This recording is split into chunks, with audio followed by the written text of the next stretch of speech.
A Caminho da Luz, capítulo 2, A Vida Organizada. 2.1 As construções celulares. Sob a orientação misericordiosa e sábia do Cristo, laboravam na Terra numerosas assembleias de operários espirituais. Como a engenharia moderna, que constrói um edifício prevendo os menores requisitos de sua finalidade, os artistas da espiritualidade edificavam o mundo das células, iniciando nos dias primevos a construção das formas organizadas e inteligentes dos séculos por vindouros. O ideal da beleza foi a sua preocupação dos primeiros momentos, no que se referia às edificações celulares das origens. É por isso que, em todos os tempos, a beleza, junto à ordem, constituiu um dos traços indeléveis de toda a criação. As formas de todos os reinos da natureza terrestre foram estudadas e previstas. Os fluidos da vida foram manipulados de modo a se adaptarem às condições físicas do planeta, encenando-se as construções celulares segundo as possibilidades do ambiente terrestre, tudo obedecendo a um plano pré-estabelecido pela misericordiosa sabedoria do Cristo, consideradas as leis do princípio e do desenvolvimento geral. 2.2 Os primeiros habitantes da Terra. Dizíamos que uma camada de matéria gelatinosa envolvera o orbe terreno em seus mais íntimos contornos. Essa matéria amorfa e viscosa era o celeiro sagrado das sementes da vida. O protoplasma foi o embrião de todas as organizações do globo terrestre. E se essa matéria, sem forma definida, cobria a crosta solidificada do planeta, em breve, a condensação da massa dava origem ao surgimento do núcleo, iniciando-se as primeiras manifestações dos seres vivos. Os primeiros habitantes da Terra no plano material são as células albuminoides, as amebas e todas as organizações unicelulares, isoladas e livres, que se multiplicam prodigiosamente na temperatura tépida dos oceanos. Com o escoar incessante do tempo, esses seres primordiais se movem ao longo das águas, onde encontram o oxigênio necessário ao entretenimento da vida, elemento que a terra firme não possuía ainda em proporções de manter a existência animal, antes das grandes vegetações. Esses seres rudimentares somente revelam um sentido, o do tato, que deu origem a todos os outros em função de aperfeiçoamento dos organismos superiores. 2.3 A elaboração paciente das formas. Decorrido muito tempo, eis que as amebas primitivas se associam para a vida celular em comum, formando-se as colônias de infusórios, de polipeiros, em obediência aos planos da construção definitiva do porvir, emanados do mundo espiritual, onde todo o progresso da Terra tem a sua gênese. Os reinos, vegetal e animal, parecem confundidos nas profundidades oceânicas.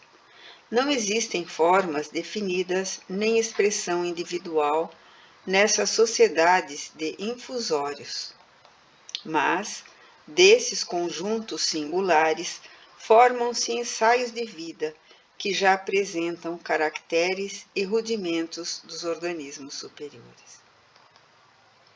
Milhares de anos foram precisos aos operários de Jesus nos serviços da elaboração paciente das formas. A princípio, coordenam os elementos da nutrição e da conservação da existência.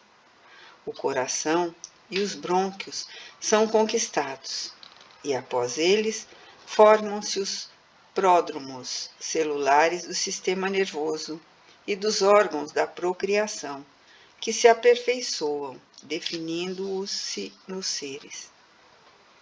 2.4 As formas intermediárias da natureza. A atmosfera está ainda saturada de umidade e vapores, e a terra sólida está coberta de lodo e pântanos inimagináveis.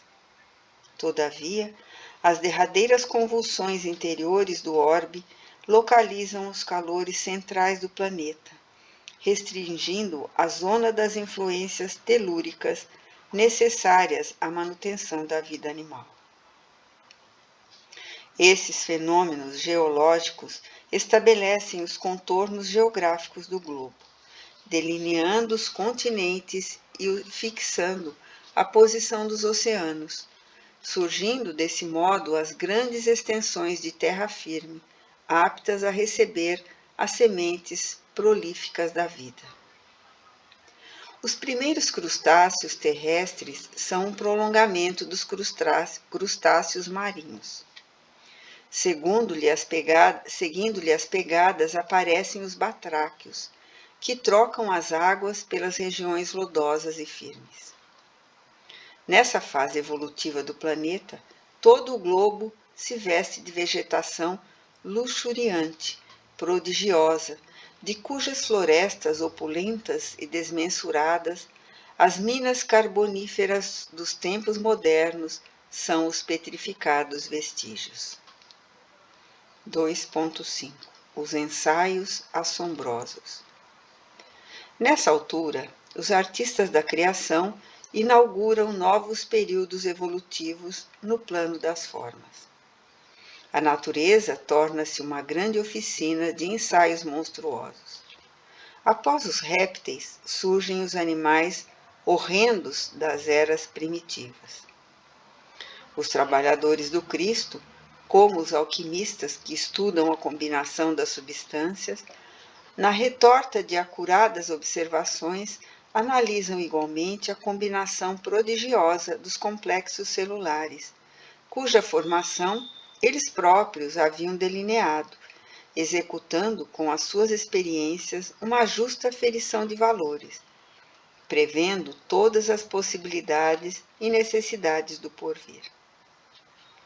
Todas as arestas foram eliminadas, aplainaram-se dificuldades e realizaram-se novas conquistas. A máquina celular foi aperfeiçoada no limite do possível, em face das leis físicas do globo. Os tipos adequados à Terra foram consumados em todos os reinos da natureza, eliminando-se os frutos teratológicos e estranhos do laboratório de suas perseverantes experiências.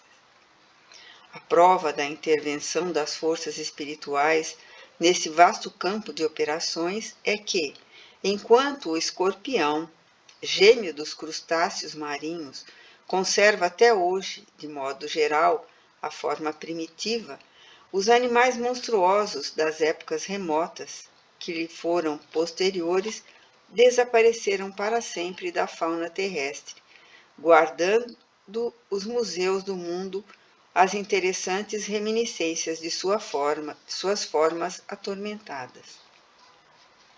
2.6 Os antepassados do homem.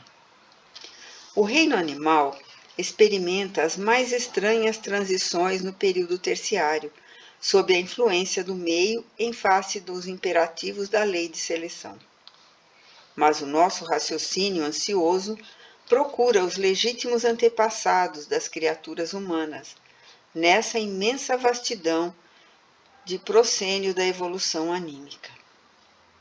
Onde está Adão com a sua queda do paraíso? Debalde, nossos olhos procuram, aflitos, essas figuras legendárias, com o propósito de localizá-las no espaço e no tempo. Compreendemos, afinal, que Adão e Eva constituem uma lembrança dos espíritos degradados na paisagem obscura da Terra, como Caim e Abel são dois símbolos para personalidades das criaturas. Examinada, porém, a questão nos seus prismas reais, vamos encontrar os primeiros antepassados do homem sofrendo os processos de aperfeiçoamento da natureza. No período terciário a que nos reportamos, sob a orientação das esferas espirituais, notavam-se algumas raças de antropóides no Plioceno inferior. Esses antropóides, antepassados do homem terrestre, e os ascendentes dos símios, que ainda existem no mundo, tiveram sua evolução em pontos convergentes, e daí os parentescos sorológicos entre o organismo do homem moderno e do chimpanzé da atualidade. Reportando-nos, todavia, aos eminentes naturalistas dos últimos tempos, que examinaram meticulosamente os transcendentes assuntos do evolucionismo, somos compelidos a esclarecer que não houve propriamente uma descida da árvore no início da evolução humana.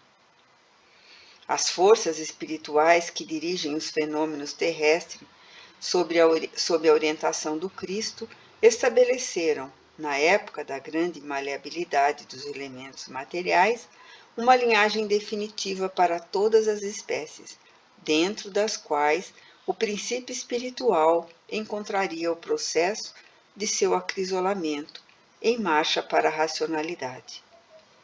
Os peixes, os répteis, os mamíferos tiveram suas linhagens fixas de desenvolvimento, e o homem não escaparia a essa regra geral. 2.7 A grande transição.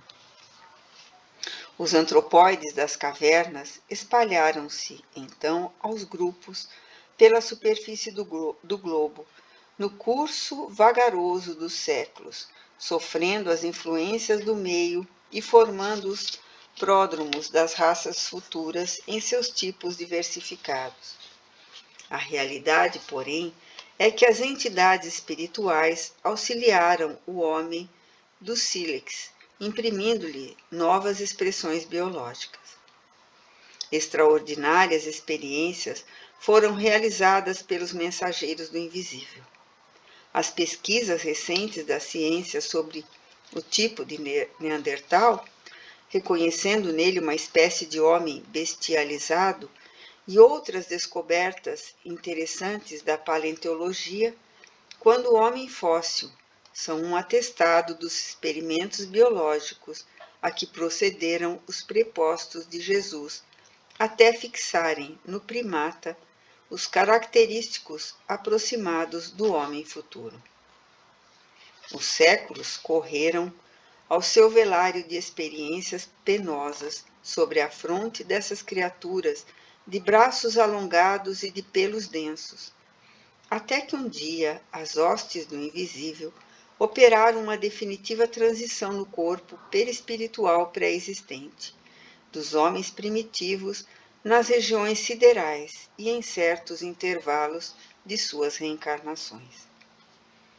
Surgem os primeiros selvagens de compleição melhorada, tendendo à elegância dos tempos do porvir. Uma transformação visceral verificara-se na estrutura dos antepassados das raças humanas. Como poderiam operar-se semelhante transição? Perguntará o vosso critério científico. Muito naturalmente. Também as crianças têm os defeitos da infância, corrigido pelos pais, que as preparam em face da vida, sem que, na maioridade, elas se lembrem disso.